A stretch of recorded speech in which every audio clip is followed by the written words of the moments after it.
최고위원의 발언이 있겠습니다.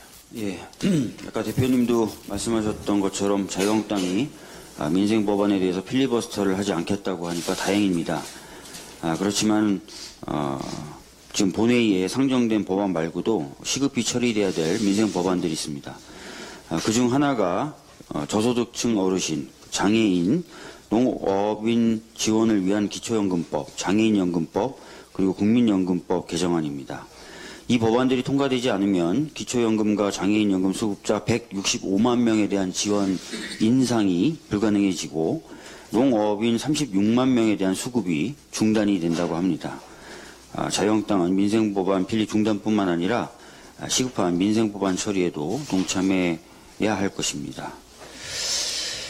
2020년 올해죠. 올해 1월 4일 날 동료 의원들과 함께 제왕적 대법원장을 가능하게 했던 사법행정권의 집중을 막기 위해 법원행정처를 대신하여 새로운 합의제 기구인 사법행정위원회를 설치하는 것을 내용으로 하는 법원조직법 개정안을 발의한 바 있습니다.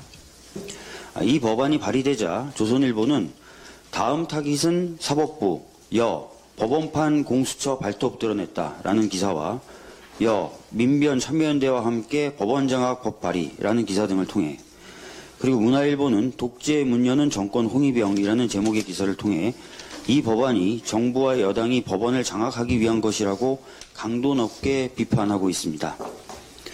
자한당 역시 전희경 대변인을 통해 이 법안을 통해서 문재인 정부가 법원을 장악하여 독재로 나아가려 한다는 취지로 비판했습니다.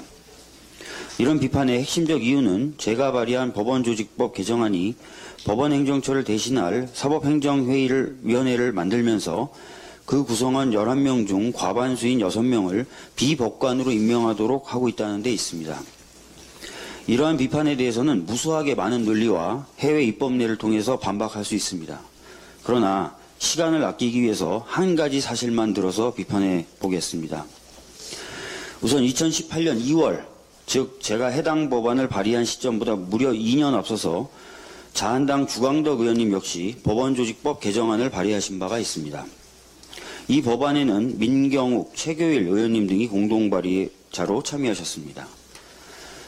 그런데 이 법안에서는 지금 판례를 보시는 바와 같이 법원행정처를 대신하여 대법원 규칙의 재개정과 인사권을 행사할 사법평의회를 설치하게 하고 있는데, 그 구성원 16명 모두를 비법관으로 하고 있고 위원장도 대법원장이 아니라 위원들 중에서 호선하도록 하고 있음을 알 수 있습니다. 적어도 현직 판사가 4명 들어가도록 하고 대법원장이 위원장을 하도록 한 제 법안에 비하면 훨씬 더 파격적인 것을 알 수 있습니다. 이러한 법안 내용을 위에서 소개한 언론 보도와 자한당의 비판 취지에 비추어 본다면 이 법안이, 즉 주광덕 의원님이 발의하신 이 법안이 훨씬 더 강한 비판의 대상이 되어야 하지 않겠습니까?